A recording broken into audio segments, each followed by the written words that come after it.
धीरजजी शेळके, विकासजी भोसले आणि मानेसाहेब ज्यांनी माझ्या मानेवर बसून अक्षरशः मला इथं आणलं, ते भरत केसरकर,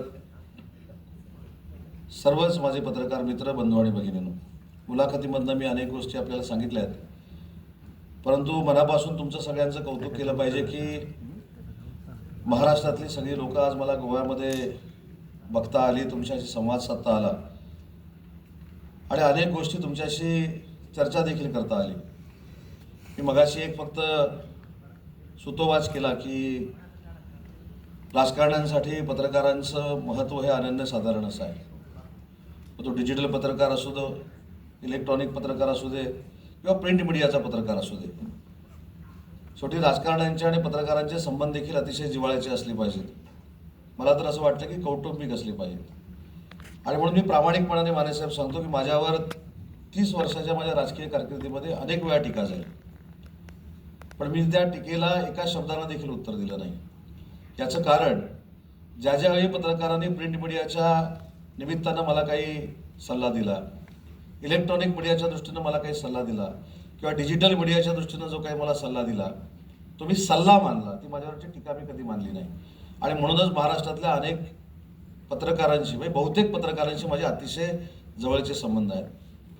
खरं तर माझा राजकीय प्रवास आता मानेसाहेबांनी विचारला कसा झालं, काय झालं.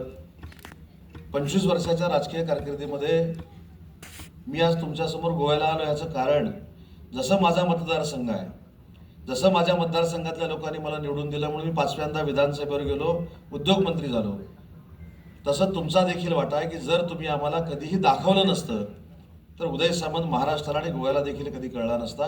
त्याच्यामुळं आमच्या जडणघडणीमध्ये पत्रकारांचा देखील फार मोठा हात आहे आणि त्याच्यासाठी तुमच्या सगळ्यांचं आभार मानले पाहिजे, तुमच्या सगळ्यांचं कौतुक देखील केलं पाहिजे. मी रत्नागिरीचं निमंत्रण एवढ्यासाठीच आपल्याला दिलं कारण गेले 3 वर्ष सातत्यानं मी सिंधुदुर्ग, रत्नागिरी, रायगड, ठाणा, पालघर आणि मुंबई अशा 5 जिल्ह्यातल्या सगळ्या पत्रकारांना मी रत्नागिरीत घेऊन येतो एका कार्यशाळेसाठी. त्याच्यामध्ये माझ्याबद्दल चांगलं छापा किंवा माझ्याबद्दल चांगलं दाखवा ही कधीही अट नसते, पण पूर्वीची रत्नागिरी काय आहे आणि आताची रत्नागिरी काय आहे आणि वर्षावर्षानं बदललेली रत्नागिरी काय आहे, पर्यायानं बदललेलं कोकण काय आहे, हे आपल्या कोकणवासियांना कळावं, हा मानेसाहेब त्याच्यामधला माझा उद्देश असतो. 4थ्या वर्षी देखील तो कार्यक्रम आपण करणार आहे. तुमच्या प्रमुख लोकांना तिथे देखील मी बोलवेन. पण तुम्हाला निमंत्रण देण्याचं अजून एक महत्त्वाचं कारण आहे की आज सोशल मीडियाचा जमाना आहे, डिजिटलचा जमाना आहे आणि या डिजिटल जमान्यामध्ये नक्की आम्ही जे काही चांगलं करतोय हे तुमच्यापर्यंत जर पोचलं तर तुम्ही ते लाखो लोकांपर्यंत पोचवू शकता. आणि म्हणून तुम्हाला बोलवण्याबद्दल आनंद देखील आहे आणि स्वार्थ देखील आहे.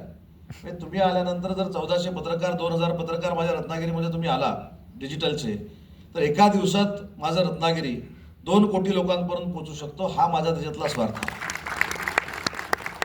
बाकी रत्नागिरीचा पाहुणचार तुम्ही कधीही विसरणार नाही अशा पद्धतीचा करू ही देखील खात्री या कार्यक्रमाच्या निमित्तानं देतो. मला या ठिकाणी बोलवलं, माझा आदर सत्कार केला, त्याबद्दल आपल्या सगळ्यांना धन्यवाद देतो आणि भविष्यामध्ये तुमच्या सोबत तुमचा एक मित्र म्हणून उदय सामंत आहे हा शब्द देतो आणि थांबतो. जय हिंद, जय महाराष्ट्र. साहेब.